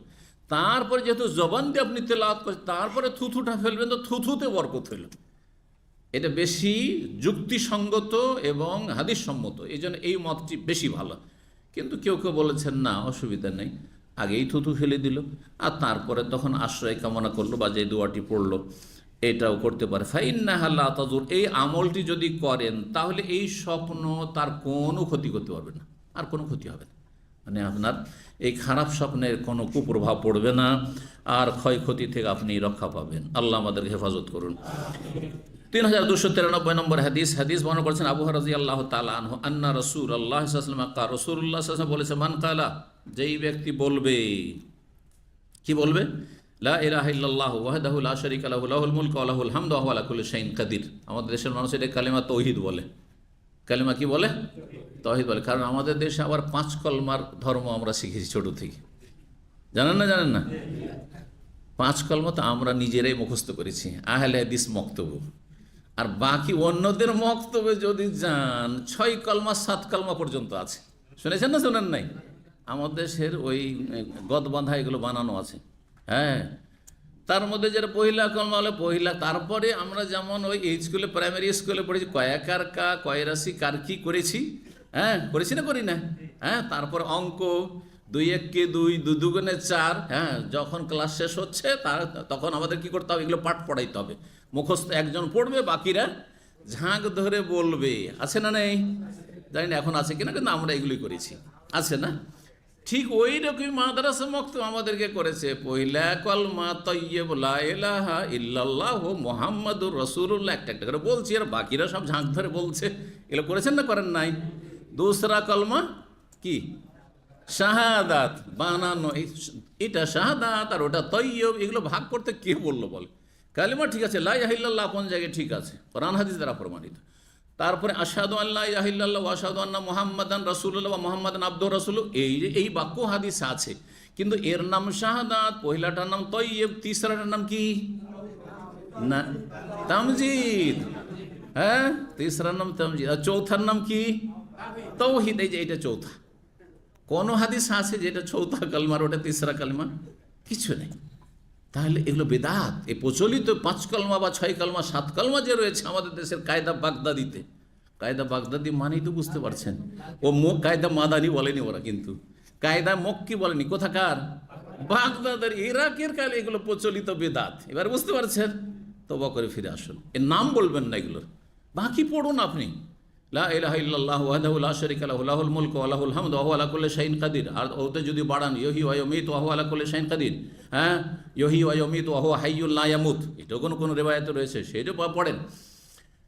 আর তারপরে হ্যাঁ, সুবহানাল্লাহি ওয়া বিহামদিহি ইত্যাদি ইত্যাদি যা কিছু রয়েছে, সুবহানাল্লাহি ইত্যাদি পড়েন। কিন্তু এগুলোর নামকরণ, এটা প্রথম কালমা, তো এটা দ্বিতীয় কালমা, এটা তৃতীয় কালমা, এটা চতুর্থ কালমা, এটা পঞ্চম কালমা, এটা ষষ্ঠ কালমা, এই পরিভাষাগুলি বেদাতি পরিভাষা, বেদাতিগুলো। জি, তো এই কালমার এই বাক্যগুলির ফজিলত শোনেন, এবং হাদিসটি সহিহ বুখারী হাদিস, অত্যন্ত সহি জিকির এবং সহি হাদিস। সহি জিকিরগুলো করছেন না। আমি জিকিরের যে আলোচনাগুলি করেছি সেখানে আমি এই কথাটি স্পষ্ট করেছি যে আমাদের দেশে জিকির বলতেই বেদাতি জিকির, মানে বেদাতিরা সব বেদাতি জিকির করে, আর যারা কোরআন সুন্নাহর অনুসরণ করেন তারা অধিকাংশই জিকির ফিকির করেন না। তো রোগ এখানেও শয়তান পেয়েছে, এখানেও শয়তান পেয়েছে। অথচ জিকির অত্যন্ত গুরুত্বপূর্ণ ইবাদত বন্দেগী, এমন একটি ইবাদত জিকির, যদি সুন্নতি জিকির হয়, সুন্নতি তরিকার, সুন্নতি পদ্ধতিতে এবং সুন্নতি বাক্যে, হ্যাঁ, অসম্পূর্ণ জিকির না, আল্লাহর জিকির না, এটা বেদাতি জিকির। ইল্লাল্লাহ ইল্লাহর জিকির না, অসম্পূর্ণ জিকির, বেদাতি জিকির। হুর জিকির না, এটা বেদাতিদের জিকির, বেদাতি জিকির। এই সব জিকির করলে শয়তান খুশি হবে, জাহান্নামে নিয়ে যাবে। আর আপনি সহি আকিদার দাবিদার, সহি সালাত আদায় করেন, আর আপনার সারাদিন চলে গেল 10 বারও আস্তাগফিরুল্লাহ নাই, 10 বারও লা ইলাহা ইল্লাল্লাহ নাই, 10 বারও আপনার লা হাওলা ওয়ালা কুওয়াতা ইল্লা বিল্লাহ নাই, 10 বারও সুবহানাল্লাহি ওয়া বিহামদিহি সুবহানাল্লাহিল আযীম নাই। এটা কেমন হলো? এই কেন তো শয়তানকে খুশি করলেন? জাহান্নামে যাবেন না, কিন্তু আপনি যে প্রচুর নেকি থেকে হতভাগা হয়ে বঞ্চিত থাকলেন, এইটা কি বোঝার শক্তি নাই? কথা বুঝছেন না? এই জন্য আমি উভয় দলকে বলছি যে বেদাতি জিকির ছেড়ে এসে সুন্নতি জিকির করুন। হ্যাঁ, তাহলে জান্নাত পাবেন। আর হ্যাঁ, আল্লাহ খুশি হবেন, শয়তান নাখুশ হবে। আর শয়তানের নাফরমানি করা ফরজ, আল্লাহর আনুগত্য করা ফরজ, রাসূলের আনুগত্য করা ফরজ। আর যারা কোরআন সুন্নাহর অনুসরণের দাবিদার, তাদেরকে বলবো যে ফরজ ওয়াজের পরে জিকিরের একটা আপনার ওজিফা থাক, কোর্স থাক। হ্যাঁ, সকাল সন্ধ্যার জিকিরগুলি পাবন্দির সাথে করুন, আর তারপরে 5 ওয়াক্ত সলাতের পরে জিকির আজকার পাবন্দির সাথে করুন। এছাড়াও শুধু এই জিকিরই করলেন, অথচ জোহর আসরের মাঝখানে বিভিন্ন কাজকর্মে আছেন, বিভিন্ন জায়গায় ঘোরাফেরা করছেন, বিভিন্ন গুনাহ হয়ে যাচ্ছে। আপনার নেকি কোথায়? আর কোনো নেকি করবেন না। যখন গুনাহ হচ্ছে তো নেকি বাড়ান। তাহলে আপনি গাড়ি চালাচ্ছেন অথবা দোকানে ডিউটি করছেন, হাত কাজ করছে কিন্তু জবান ফ্রি আছে। আপনি কারখানায় কাজ করছেন, জবান দিয়ে কাজ করতে হয় না, ডিউটি করছে আপনার হাত পা, হ্যাঁ, চোখ কাজ করছে। সুবহানাল্লাহ মাঝে মাঝে পড়েন, আস্তাগফিরুল্লাহ মাঝে মাঝে পড়েন, লা হাওলা ওয়ালা কুওয়াতা ইল্লা বিল্লাহ, লা ইলাহা ইল্লাল্লাহ পড়েন, সুবহানাল্লাহি ওয়া বিহামদিহি সুবহানাল্লাহিল আযীম পড়েন, সুবহানাল্লাহি ওয়া বিহামদিহি আদাদা খালকিহি ওয়া রিজা নাফসিহি ওয়া জিনাতা আরশিহি ওয়া মিদাদা কালবিহি। বিশেষ করে ইস্তিগফার, কারণ ভুল হচ্ছে। সুতরাং হ্যাঁ, ভুলের সংশোধন হচ্ছে আস্তাগফিরুল্লাহ, আস্তাগফিরুল্লাহ ওয়া আতুবু ইলাইহি, আস্তাগফিরুল্লাহ ওয়া আতুবু ইলাইহি। নবী সাল্লাল্লাহু আলাইহি ওয়াসাল্লাম একটু পর পর সাহাবায়ে কেরামদের মজলিসে নিয়ে বসে আছেন, আর একটু পর পর বলছেন আস্তাগফিরুল্লাহ ওয়া আতুবু ইলাইহি, রব্বিগফিরলি ওয়া তুব আলাইহি ইন্নাকা আনতাল গফুরুর রহিম বা ইন্নাকা আনতাত তাওয়াবুর রহিম। আছে না হাদিস? হ্যাঁ, এক মজলিসে বারবার করে পড়তে আছে রাসূলুল্লাহ সাল্লাল্লাহু আলাইহি ওয়াসাল্লাম। আপনি রাসূলুল্লাহ সাল্লাল্লাহু আলাইহি ওয়াসাল্লাম অনুসারী শুধু ফরজ কাজে, আর শুধু 2-4-5টা সুন্নতে, সার্বিক জীবনে আপনাকে হইতে হবে। তারপর জিকিরের ইবাদত এত গুরুত্বপূর্ণ ইবাদত যে কোনো ইবাদত বেশি করে আল্লাহ করতে বলেননি জিকির ছাড়া। সব ইবাদত বেশি সুন্দর করতে বলেছেন, কিন্তু জিকিরের ইবাদত উযকুরুল্লাহ যিকরান কাসীরা বলেছেন। বেশি করে, বেশি বেশি নামাজ পড়ো, বেশি বেশি রোজা রাখো, বেশি বেশি হজ করো, উমরা করো, এইসব কথা কিন্তু নাই কোথাও। কিন্তু কি আছে? বেশি বেশি জিকির আজকার করো। তাহলে কেউ যদি দিনে 50 বার 100 বার আস্তাগফিরুল্লাহ পড়ে, আপনি তার বেশি পড়েন, তার বেশি করেন আপনি। হ্যাঁ, ধীরে ধীরে বেশি করেন, কারণ ধীরে ধীরে কবরের দিকে যাচ্ছে না, আখিরাতে কখন মরণের পরনে চলে আসে। সুতরাং আপনার জিকির আজকার বাড়ান। আর উত্তম জিকির যেমন লা ইলাহা ইল্লাল্লাহ, তেমনই উত্তম জিকির হচ্ছে তেলাওয়াতে কোরআন। সুতরাং তেলাওয়াতে কোরআন ধরেন বিগত বছরগুলিতে আপনি শুধু রমজানে করতেন, এখন প্রতিদিন করেন। অথবা প্রতিদিন আপনি 5 পেজ 10 পেজ পড়তেন, এখন 20 পেজ করেন। মোবাইলকে আপনি 5 ঘন্টা 7 ঘন্টা সময় দিচ্ছেন, কোরআনে করিমকে আপনি আধা ঘন্টা সময় দেন।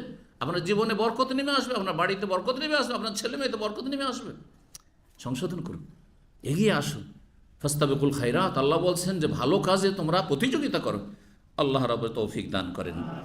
এই সুন্নতি জিকিরের ফজিলত শোনেন। লা ইলাহা ইল্লাল্লাহু ওয়াহদাহু লা শারীকা লাহু লাহুল মুলকু ওয়া লাহুল হামদু ওয়া হুয়া আলা কুল্লি শাইইন কাদির, কেউ যদি বলে লা ইলাহা ইল্লাল্লাহ মানে আল্লাহ ছাড়া কোনো সত্য নাবুদ নেই, এইটাই জিকির যথেষ্ট।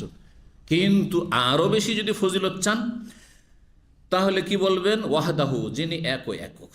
হ্যাঁ, লা শারীকা লাহু, যার কোনো অংশীদার নেই। লাহুল মুলকু, সমস্ত কিছুর রাজত্ব সার্বভৌমত্ব একমাত্র তাঁর।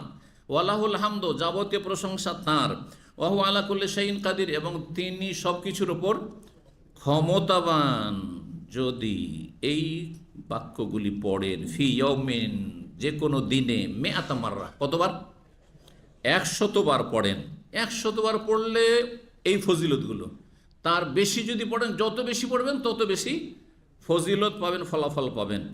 কত নেকি পাবেন? কানালাহু আদলু আশরে রেখা, 10 জন গোলাম স্বাধীন করার সওয়াব হবে। 10 জন মানুষ গোলামির যুগে গোলামির জীবনযাপন করতো। হ্যাঁ, পণ্যের মতো তাদের ক্রয় বিক্রয় হইতো। হ্যাঁ, কখনো মার্কেটে এ বিক্রি করছে, ও কিনছে, যেমন মাল সামান কেনাকাটা হয়। হ্যাঁ, তাদের জীবনে কোনো স্বাধীনতা ছিল না, ব্যক্তি মালিকানা ছিল, যা ইনকাম করবে মনিবের।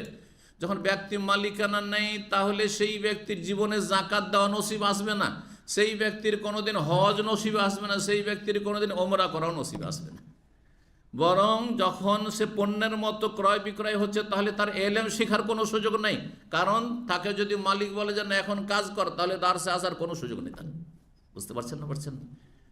তাহলে গোলামের জীবন কত কষ্টের জীবন, কত বড় বালা মুসিবতের জীবন। আল্লাহ রাব্বুল আলামিনের শুকরিয়া আদায় করুন, আলহামদুলিল্লাহ, যে স্বাধীন মানুষ হিসেবে আল্লাহ আমাদেরকে পয়দা করেছেন এবং স্বাধীন রেখেছেন। আল্লাহ যেন সমস্ত শার থেকে এবং অনিষ্টকারী থেকে আল্লাহ হেফাজত করেন।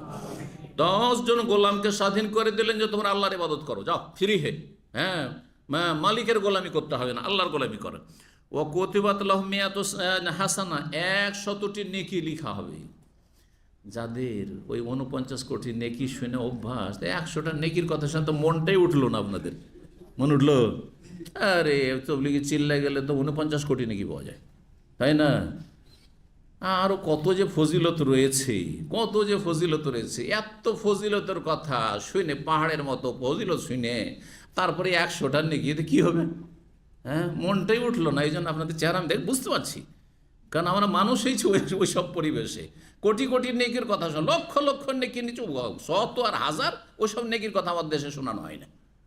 সহিহ বুখারীতে 100 নেকি, এক একটি নেকি যে কত ওজন রাখে আল্লাহর কাছে আল্লাহ ভালো জান। এগুলো হচ্ছে খাঁটি জেনুইন নেকি, আর ওগুলো হলো ভেজালওয়ালা। এমন ভেজালে জালিয়াতি 49 কোটি কোনো হাদিস দ্বারাই প্রমাণিত নয়। বরং লক্ষ লক্ষ নেকি, এইটাও বা কোথায় পাবেন আপনি? কথা বোঝা গেছে? বাজারে ঢোকারও যে ফজিলতে বেশ বড় অঙ্কের নেকির কথা রয়েছে, সেই হাদিসটিও অনেক ওলামাদের কাছে দুর্বল। ভালো করে শুনে রাখেন। হ্যাঁ, কেউ কেউ বলেছেন হাসান আমল করা যাবে, কিন্তু আসলে গবেষণা করে দেখলে হাদিসটি দুর্বল আসলে। বুঝতে পেরেছেন? তাহলে বোঝা গেল যে ফাজাইলে বড় বড় যত অঙ্ক তত জালিয়াতি বেশি। রাতারাতি যারা বড় লোক হয়েছে, দুনিয়ার সাথে উদাহরণ দিতে পারেন, রাতারাতি যারা বড় লোক হয়েছে বলতে পারবে না বুক ফুলে যে আমার রুজি হালাল, আমার রুজি হালাল। কিন্তু যারা ধীরে ধীরে ধীরে ধীরে বড় হয়েছে, 26 বছর দাম্মামে, হ্যাঁ, তার আগেও মদিনায় 4 বছর, তারপরে 3 বছর আল কাশিমে, কতদিন হয়ে গেল? হ্যাঁ, 26, 3 আর 4 কত হইল? 33 বছর। 33 বছর সৌদি আরবে থেকে ধীরে ধীরে ধীরে ধীরে ধীরে ধীরে যত রয়েছি, বলতে পারবো আলহামদুলিল্লাহ, কারো একটা পয়সা মেরে খাই না, কোনো হারাম রিজিক খাই না, হ্যাঁ, মেহনত পরিশ্রম করে খাই। আর যা কিছু করেছি হালাল করেছি, আল্লাহকে বলতে পারছি যথাসাধ্য আল্লাহ হালাল করেছি। হ্যাঁ, অজান্তে যদি কোনো হারাম ঢুকে আল্লাহ তুমি মাফ করো, ঠিক কিনা? কিন্তু যারা এসছে, আসার পরে 1 বছর রাতারাতি বড় লোক, বলতে পারবে? দেশে কিছুই ছিল না, হ্যাঁ, পথের ভিখারি ছিল, আর তাদের ধন সম্পদ আর দুর্নীতি করে খাওয়া, ভক্ষণ করা, জাতির সম্পদ খেয়ে, হ্যাঁ, তারা রাতের দেশ বিদেশে কোথায় টাকা রাখবে খুঁজে পায় না, কোথায় বাড়িঘর তৈরি করবে খুঁজে পায় না। আর আল্লাহ রাব্বুল আলামিনের আযাব তাদের ওপর যে তারা ভোগ করতে পারে না, তাদের ছেলেমেয়েরাও ভোগ করতে পারে না। আল্লাহর আযাব সেটা ভোগ করে কাফেররা। যেসব দেশে বাড়িঘর কিনে রেখেছে আর সম্পদের পাহাড় তৈরি করে রেখেছে, তারাই কিন্তু সেগুলি খাবে। হ্যাঁ, ভালো করে বুঝে রাখেন। সুইস ব্যাংক থেকে কোনোদিন টাকা পয়সা উঠে আসে না। এই যে সব মুসলিম দুর্নীতিবাজ হারামখোর যারা টাকা পয়সা সুইস ব্যাংকে কাফেরদের ঘরে নিয়ে যেয়ে রাখছে, ব্যাংকে রাখছে, জীবনে কোনোদিন সুইস ব্যাংক থেকে টাকা উঠিয়ে নিয়ে আসতে পেরেছে? গেছে খালাস, শেষ, বোঝা গেছে। আর আখেরা তো কিছু পাবেন না, কারণ হারামখোর আপনি, হারাম পয়সা ওখানে জমা করে এসছে। সুতরাং হাসরের মাঠে আশা করবেন ওই কাফের কাছ থেকে নেব, হ্যাঁ, আর আমি যেহেতু আমার টাকা বেঈমানি করেছে সেই জন্য জান্নাত, সেইটাও করতে পারবেন না। রুজিটা যদি হালাল হইতো তো এটা আবার হইতো। বোঝা গেছে যে দুনিয়াতে না দিবে, আখেরাতে দিতে হবে। বুঝছেন না? এই জন্য যারা হারাম খাচ্ছে তাদেরকে দেখে আর তাদের এই আপনার বিলাসবহুল জীবনযাপন দেখে প্রতারিত হবেন না। লা ইয়াগুররান্নাকা তাকাল্লুবুল্লাযীনা কাফারু ফিল বিলাদ। আল্লাহ বলছেন, এই যে পাপিষ্ট কাফের যারা, তাদের দুনিয়ার এই দাপট আর দুনিয়ার তাদের যে এই ধন দৌলতের পাহাড়, এসব দেখে প্রতারিত হয় না, ধোকা খেয়েও না। মাতাউন কালিল, কয়েকদিনের ভোগ বিলাসের সামগ্রী, সুম্মা মাওয়াহুম জাহান্নাম, তারপরে এইসব হারামখোরদের স্থান হচ্ছে জাহান্নাম, এরা সব জাহান্নামে যাবে সব। ঠিক, আল্লাহ হেফাজত করুন, আল্লাহ হালাল রুজিতে বরকত দান করুন। তো বলছিলাম হাদিসটি অল্প যেখানে আছে সেখানে, হ্যাঁ, কি আছে, খাঁটি হওয়াটাই নিশ্চিত। আর যেখানে বেশি সেখানে ভেজালই হচ্ছে বাস্তব। তো 100 নেকি পাবেন, ও মহিয়াত আনহু মিআত সাইয়্যা, আর 100টি গুনাহ মাফ হলো। যেমন তোর কথা নাকি, আপনি এটাকে ছোট মনে করছে? 100টি গুনাহ। আজকে সারাদিন যারা 5 ওয়াক্ত নামাজি, ফজর থেকে হিসাব করেন, 5 ওয়াক্ত আলহামদুলিল্লাহ ফজর পড়েছেন, ওয়াক্তে নামাজ পড়েছেন, তারপরে জুমা পড়লেন, তারপরে আপনি আলহামদুলিল্লাহ যা কিছু করেছেন ভালোই করেছেন, পরিবারের খোঁজ খবর নিয়েছেন, ছেলে মেয়েদের হক আদায় করেছেন, বা আত্মীয় স্বজনের হক আদায় করেছেন, দিন শিখেছেন, সকাল থেকে কেউ কোরআন শিখেছেন, কেউ দিন শিখেছেন, ইত্যাদিতে যে নেকির কাজগুলি করলেন একদিকে রাখেন। আর তারপরে দেখেন যে আমি কোন কাবিরা করলাম, কারো গীবত করলাম নাকি, চুগলখড়ি করলাম নাকি, মিথ্যা বললাম নাকি, হারাম খেলাম নাকি, কোন হারাম দেখলাম নাকি, হ্যাঁ নোংরামি করলাম নাকি, কাবিরা গোনা করলাম নাকি, দেখা যায় আলহামদুলিল্লাহ তেমন কিছু নেই। আর থাকলে এক আধটা আছে, 100টি গুনাহ মাফ হয়ে যাবে, 100 গুনাহ মাফ হবে। যেমন তেমন হইলো। হ্যাঁ, কোন মুমিন আছে যে 5 ওয়াক্ত নামাজি আর হালাল খায় আর সে 100টি গুনাহ দিনে করে? একদিনে 100টি গুনাহ মাফ হয়ে গেল, যেমন তেমন নয় কিন্তু। জি, মহিয়াত আনহু মিআত সাইয়্যা, 100টি গুনাহ মাফ হয়ে গেল। ওয়া কানা আল্লাহু হিরজাম মিনাশ শাইতানি ইয়াওমাহু যালিকা, আর সেই দিনের জন্য সেই ব্যক্তি শয়তানের অনিষ্ট থেকে সুরক্ষিত হয়ে গেল। সকালবেলা পড়েছেন ফজর পড়ার পরে 100 বার, আর 100 বার পড়তে আমি হিসাব করে দেখেছি 5 থেকে 5.5 মিনিট লাগে, বেশি লাগে না। আপনাদেরকে আরেকটু বেশি লাগবে, 6 মিনিট লাগবে, 6.5 মিনিট লাগবে, এর বেশি তো লাগবে না। 5-6 মিনিট কোনো ব্যাপার হইল?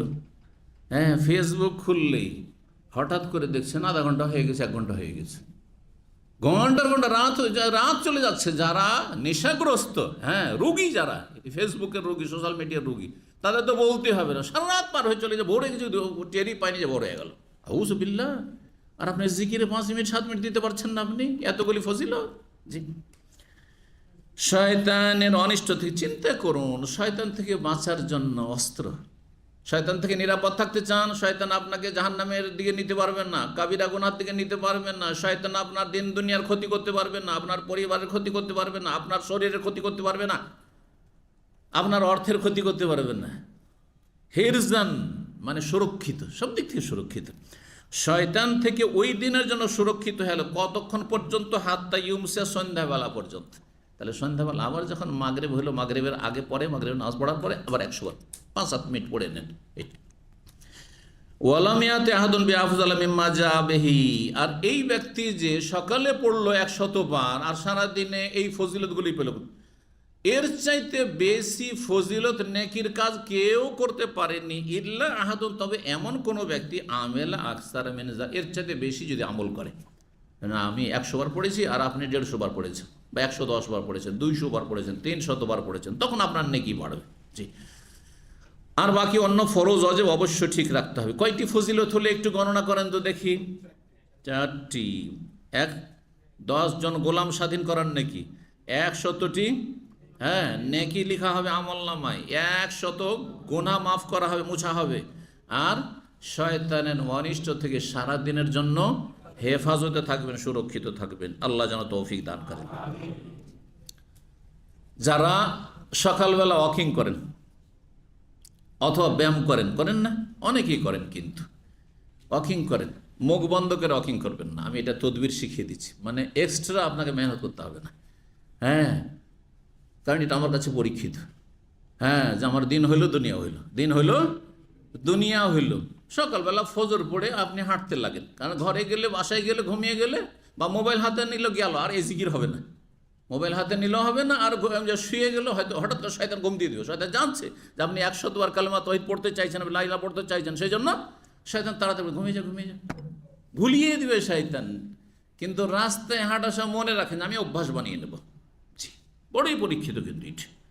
জি, আল্লাহ যেন আমাদের সকলকে তৌফিক দান করেন এবং সব সময় তৌফিক দান করেন, মাঝে মধ্যে নাই। ফজর পড়ে বেরিয়ে যান, আমি বেশি না, যদি বেশি না পারেন 5 মিনিট 10 মিনিট হাঁটলেও তো কাজ হয়ে গেল। আর তার সাথে যদি যারা আধা ঘন্টা হাঁটছেন, অভ্যাস করে 1 ঘন্টা পর্যন্ত হাঁটছেন, হ্যাঁ, তো শরীরটাও সুন্দর থাকলো, মাশাআল্লাহ তাবারাকাল্লাহ। কোনোদিন যে রোগগুলি আজকাল সবচেয়ে বড় রোগ হয়ে কাল হয়ে দাঁড়িয়েছে, হার্ট অ্যাটাকের ঝুঁকি বাড়িয়েছে, সেই রোগগুলি তো মুক্ত থাকলেন। আর কতগুলি জিকির হবে 45 মিনিটের ভিতরে আপনার এই ধরনের জিকিরগুলি 15টির বেশি হয়ে যাবে, পরীক্ষিত 15টির বেশি হয়ে যাবে। আর একটি 100 বার করে 1500 জিকির হবে। আপনাকে বলেই দিলাম 1500 জিকির হবে 45 মিনিটের ভিতর। 45 মিনিট যদি হাঁটেন ঈদগাহ দেখেছেন তো? একসময় ওইদিকে আমার বাসা ছিল নাখিলে, তো ঈদগাহে ওখানে চলে যেতাম। একটা চক্কর দিলে, কেউ ঈদগাহের চক্কর দিয়েছেন? কোনো বান্দা আছে? কে দিয়েছে? কয় মিনিট লাগে? মাসাল্লাহ, 13 থেকে 14 মিনিট। স্পিডে আসলে 13 মিনিট লাগবে। 13 মিনিট একটা চক্কর, 3 চক্কর দিলে হয়ে যেত মোটামুটি 40-45 মিনিট হয়ে যেত। আর এর সাথে যদি জিকিরটা অ্যাড করে নিতে পারেন তো দিনও সুন্দর হয়ে গেল, দুনিয়াও সুন্দর হয়ে গেল। রব্বানা আতিনা ফিদ দুনিয়া হাসানা ওয়া ফিল আখিরাতি হাসানা ওয়া কিনা আযাবান। শুধু জবানে বললে হবে, কাজে কর্মে করেন, কাজে কর্মে করেন। আল্লাহ তৌফিক দান করুন। 3294 নম্বর হাদিস বর্ণনা করছেন সাদ বিন আবি ওয়াক্কাস রাদিয়াল্লাহু তাআলা আনহু বলছেন, ইস্তাজান ওমর আলা রাসূলিল্লাহ সাল্লাল্লাহু আলাইহি ওয়াসাল্লাম। রাসূলুল্লাহ সাল্লাল্লাহু আলাইহি ওয়াসাল্লামের বাড়িতে এসে একদিন ওমর রাদিয়াল্লাহু তাআলা অনুমতি চাইলেন আসার, দেখা করার। তো নবী সাল্লাল্লাহু আলাইহি ওয়াসাল্লাম হাবিবিদেরকে বলতেন যে তোমরা ভিতরে চলে যাও ঘরে, আর তারপরে তখন বসার জায়গায় ডেকে নিতেন।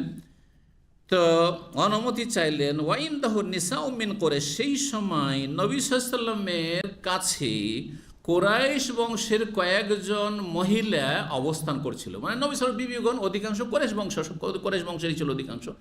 মানে বিবিরা একসাথে জমা হয়েছে আর সবাই নিজের নিজের ডিমান্ড করছে, আর একটু উচ্চস্বরে কথা বলছেন নবী সাল্লাল্লাহু আলাইহি ওয়াসাল্লামের সাথে।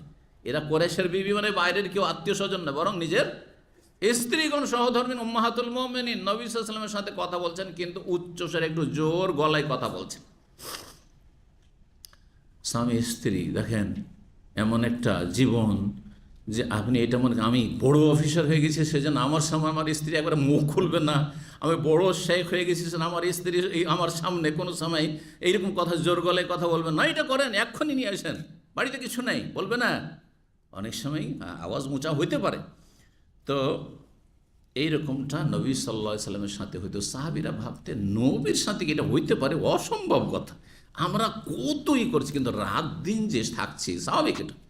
দেখেন দূরে অন্য রুমে থাকেন, বন্ধুত্ব খুব বহাল থাকবে, ভালো থাকবে, কিন্তু এক রুমে থাকলে সব সময় যে মিষ্টি মিষ্টি থাকবে না, কখনো তিক্ততাও আসবে, আসবে না? আসবে না? জি হ্যাঁ। তো একসাথে স্বামী স্ত্রীর জীবনটা আছে 24 ঘন্টা একসাথে থাকার জীবন। এই জীবনে তিক্ততা হওয়া স্বাভাবিক। যতই ভালো মানুষ আপনি হন না কেন, যতই ভালো মানুষ আপনার স্ত্রী হোক না কেন, তিক্ততা মাঝে মাঝে আসবে। আর তাতেই স্বাদ আছে, কারণ দুনিয়াটা শুধু সবসময় মিষ্টি খেতে ভালো লাগে না, মাঝে মাঝে নোনতা খেতেও ভালো লাগে, তাই না? লাগে না? জি। তো এই কুরাইশ বংশের মানে নবী সাল্লাল্লাহু আলাইহি ওয়াসাল্লামের বিবিগণ ছিলেন কয়েকজন। ইউকাল্লিমনাহু, নবী সাল্লাল্লাহু আলাইহি ওয়াসাল্লাম তারা কথাবার্তা বলছিলেন। ওয়াস্তাকসিরনাহু আলিয়াতান আসওয়াত, আর তারা বেশি বেশি যেন কথা বলছিলেন তাদের উচ্চ স্বরে। আলিয়াতান আসওয়াত, উচ্চ স্বরে তারা কথা বলছেন। নবী সাল্লাল্লাহু আলাইহি ওয়াসাল্লামের আওয়াজের চাইতে তার বিবিদের আওয়াজ একটু জোরে হয়ে যাচ্ছে। ওমর রাদিয়াল্লাহু আনহু বাড়ির বাইরে থেকে শোনা যাচ্ছে, খড়ের বাড়ি, খেজুর ডাল আর খেজুর পাতার বাড়ি, সব শোনা যাচ্ছে। ভিতরে কি গল্প হচ্ছে, কথা হচ্ছে, জোরে জোরে কথা হচ্ছে, শোনা যাচ্ছে হয়তো। ওমর রাদিয়াল্লাহু যেমন অনুমতি চেয়েছেন নবী সাল্লাল্লাহু আলাইহি সাল্লাম অনুমতি দিলেন। আর নবী সাল্লাল্লাহু বিবিগণ জানতে পেরেছেন, না তাড়াতাড়ি করে তারা দাঁড়িয়ে পড়লেন। ইয়াফতাদিন, আর পর্দার আড়ালে ঢুকে পড়লেন। পর্দা দেওয়া আছে, পার্টিশন, পর্দার ভিতর দিকে তারা দৌড় দিয়ে চলে গেলেন, ছুটে চলে গেলেন, মানে তাড়াতাড়ি। ওমরের গলা পেয়ে, যে ওমর আসছে রে, খুব রাগী মানুষ। জি। ফাআযানা লাহু রাসূলুল্লাহ সাল্লাল্লাহু আলাইহি ওয়াসাল্লাম, রাসূলুল্লাহ অনুমতি দিলেন। ও রাসূলুল্লাহ ইয়াদহাক, অনুমতি দিয়ে যখন ওমর ভিতরে ঢুকছে তখন রাসূলুল্লাহ মুচকি মুচকি হাসছেন। নবী সাল্লাল্লাহু আলাইহি ওয়াসাল্লাম কি করছেন? হাসতেছেন। ফাকালা ওমর বলছেন তখন, আযহাকাল্লাহু সিন্নাকা ইয়া রাসূলুল্লাহ, হে আল্লাহর রাসূল, আল্লাহ আপনাকে সব সময় যেন হাসি খুশিতে রাখেন। আরবি ভাষার একটি প্রাচীন দোয়া হচ্ছে আযহাকাল্লাহু সিন্নাকা। সিন মানে কি? দাঁত। দাঁত কোনোদিন হাসে, কিন্তু হাসলে দাঁত বেরোয়, হাসলে দাঁত বেরোয়। আর যার দাঁত বড় তো এমনি তো বেরোয়, তাই না? তো যাই হোক, কিন্তু যার দাঁত স্বাভাবিক আছে হাসলে একটু দাঁত বের হবেই, হবে না? তো যাই হোক, আযহাকাল্লাহ, আল্লাহ আপনার দাঁতকে যেন হাসান, মানে আল্লাহ যেন সবসময় আপনাকে হাসি খুশি রাখেন। ইয়া রাসূলুল্লাহ, কালা, ওমর বলছেন, আজেব তো মিনহা, না রাসূলুল্লাহ বলছেন যে আমি অবাক এই মহিলাদেরকে নিয়ে, আল্লাতি কুন্না ইন্দি, যারা আমার পাশে এখনই বসেছিল আর কথা বলছিল, আর ফালাম্মা সামি'না সাওতাকা, যখন তোমার আওয়াজ শুনতে পেয়েছে যে ওমর এসেছে, ওমরের গলা পেয়েছে, আসসালামু আলাইকুম, কি বলতেন সাহাবীরা অনুমতি চাইলে? আসসালামু আলাইকুম আদখুল, সালামু আলাইকুম, আসতে পারি কি? এটা হচ্ছে তরজমা হাদিসে। আসবো, ঢুকবো, জি, যদি অনুমতি দেয় ঢুকবেন, আর যদি অনুমতি না হয় চলে যাবেন। না আছো ভাই, আর দিলেন, ঢুকে বলুন।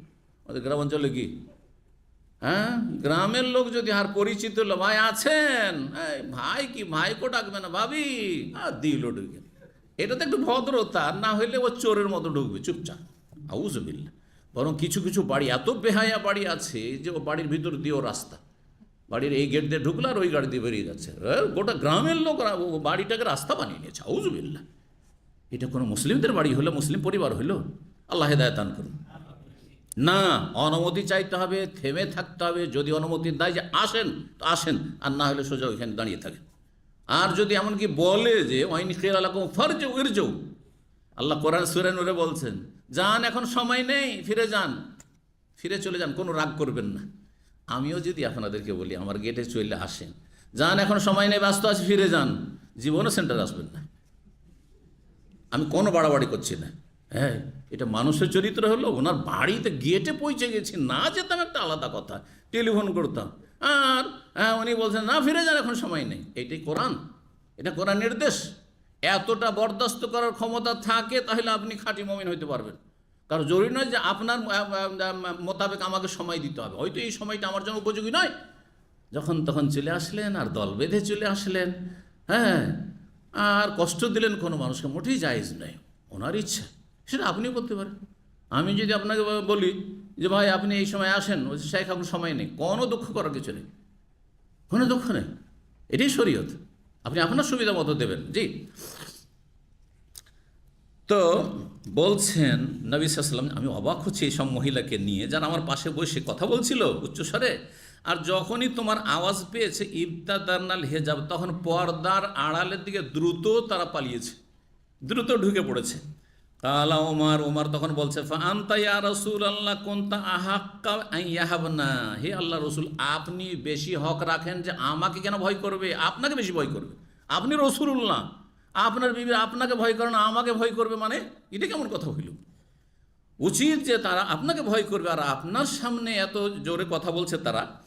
সোম্মা কালা, তারপরে ওমর রাদিয়াল্লাহু তাআলা বলছেন নবী সাল্লাল্লাহু আলাইহি ওয়াসাল্লামের বিবিদেরকে সম্বোধন করে, এই আদুওয়াতে আনফুসিহিন্না, হে আত্মশত্রু মহিলাগণ, হে আত্মশত্রু মহিলাগণ। আত্মশত্রু মানে কি? মানে তোমরা নিজেদেরই শত্রু।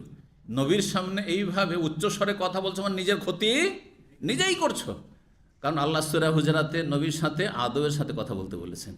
হ্যাঁ, নবীর আওয়াজের চাইতে কম আওয়াজে কথা। ইন্নাল্লাযীনা ইয়াগুযযুনা আসওয়াতাহুম ইনদা রাসূলিল্লাহ উলাইকাল্লাযীনা আমতাহানা আল্লাহু কুলুবাহুম লিত্তাকওয়া। তাকওয়ার বহিঃপ্রকাশ হচ্ছে, আল্লাহর বহিঃপ্রকাশ হচ্ছে যে ইয়াগুযযুনা আসওয়াতাহুম ইনদা রাসূলিল্লাহ, রাসূলুল্লাহর সামনে গিয়ে আস্তে কথা বলবে। এই জন্য যেসব বেদাতিরা, হ্যাঁ, ইয়া নবী সালাম আলাইকা, তারা আদব বলা না বেয়াদব, তাদের এক দল যারা বেরলবি, তারা বলে যে নবী আমাদের মিলাদ মাহফিলে কি হয়ে যান, হাজির হয়ে যান। একটা চেয়ার খালি রাখে, শূন্য রাখে। এটা জানেন না? জানেন? আমি দেখেছি বেরলবি, ছোটোকালে তো বেরলবিদের জালসাতেও যেতাম, কারণ ছাত্র জীবন, চল বেরলবিদের বিশাল জলসা হচ্ছে, ওদের পিসা আসছে, দেখে আসি। আর গিয়েছে মাত্র 2-4 জন আমরা আহলে হাদিস মাদ্রাসার ছাত্র, আর বাকি সবগুলি কিয়ামে দাঁড়িয়ে গেলে একটা সিট খালি আছে। নবী সাল্লাল্লাহু আলাইহি ওয়াসাল্লাম তশরিফ নিয়ে এসছেন, চলে এসছেন, আপনারা সবাই দাঁড়িয়ে যান, কিয়াম করেন, কিয়াম করেন। আর ইয়া নবী শুরু হয়ে গেল। বলেন নবী যদি চলে আসেন, হ্যাঁ, তার সামনে এত চিৎকার করে আপনার ইয়া নবী সালাম আলাইকুম বলে, এটা আদব হলো না বেয়াদবি হলো? বেয়াদবি হলো, বেয়াদবি। তারপরে নবী কখন হাজির হন না, আল্লাহ একমাত্র হাজির আর নাজির। সুতরাং নবী হাজির হয়ে যান, এটা শিরকি আকীদা। তাহলে আপনার বেয়াদব এবং শিরককারী বিদাতীয়। ভালো করে শুনে রাখেন, ভালো করে শুনে রাখেন। ঈমান হারাইলেন, আদব হারাইলেন, আর তাকওয়া হারাইলেন। কারণ তাকওয়ার বহিঃপ্রকাশ হচ্ছে যে আদবের সাথে কথা বলবেন।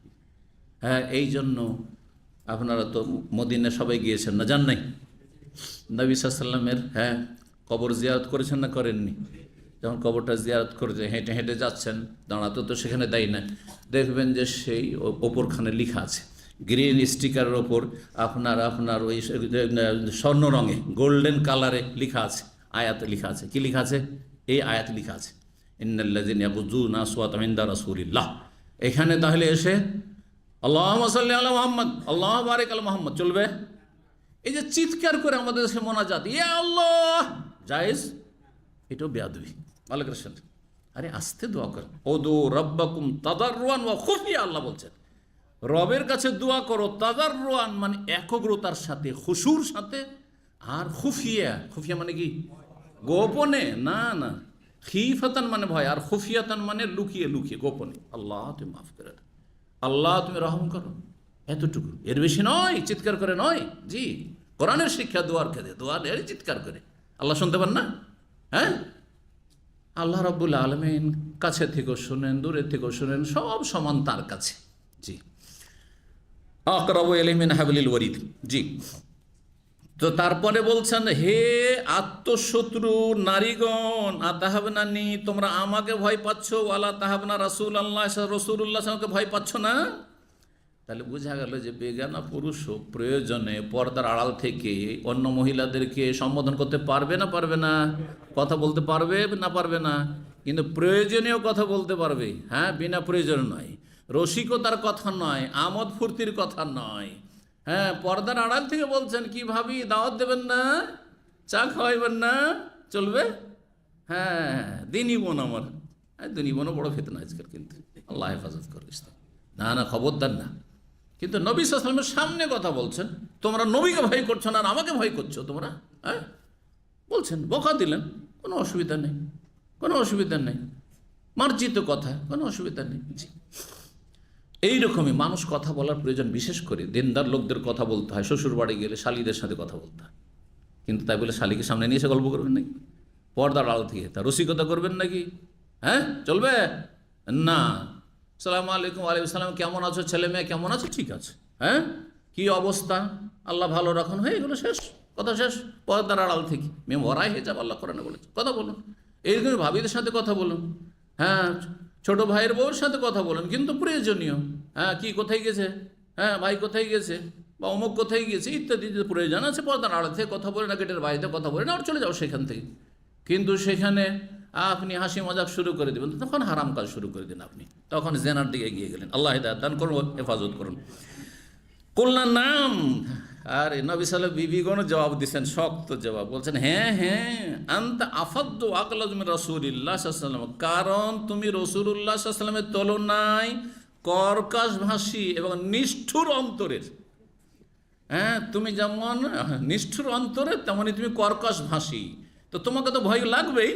হ্যাঁ, খারাপ লোককে দেখে ভয় লাগে, আর নবীকে বলে ভয় কি আছে, তিনি তো রহমতুল লিল আলামিন। হ্যাঁ, জি, সুবহানাল্লাহ। কালা রাসূলুল্লাহ সাল্লাল্লাহু আলাইহি ওয়াসাল্লাম তখন বললেন ওমরের ফজিলতে রাদিয়াল্লাহু তাআলা, ওয়াল্লাযী নাফসি বিয়াদিহি, আল্লাহর কসম করে বলছি যার হাতে আমার প্রাণ রয়েছে, মা লাকিয়াকা শায়তানু কাত্তান সালিকান ফাজ্জান, শয়তান যেই কোনো সময় কোনো রাস্তায় তোমার সাথে মুখোমুখি হয়েছে, মানে তোমার সাথে সামনাসামনি হয়েছে, দেখা হয়েছে, ইল্লা সালাকা ফাজ্জান গায়রা ফাজ্জাকা গায়রা ফাজ্জিক, তখনই সে তোমার রাস্তা বাদ দিয়ে অন্য রাস্তা ধরেছে, টান দিয়েছে, এই উমারের সামনে যাওয়া যাবে না। শয়তান দেখতে, হ্যাঁ, শয়তানও জানছে যে আমাকে উমর দেখতে পাই না, এমন নয় যে আমাকে দেখতে পাচ্ছে। তারপর শয়তানের ওপর কত প্রভাব উমর রাদিয়াল্লাহু তাআলা, যে শয়তান সামনে কখনো আসতে রাজি নয় এই উমর রাদিয়াল্লাহু তাআলা। শয়তান যেমনই দেখে যে আসছে উমর, পালায় আর এক রাস্তা দিয়ে কাটে।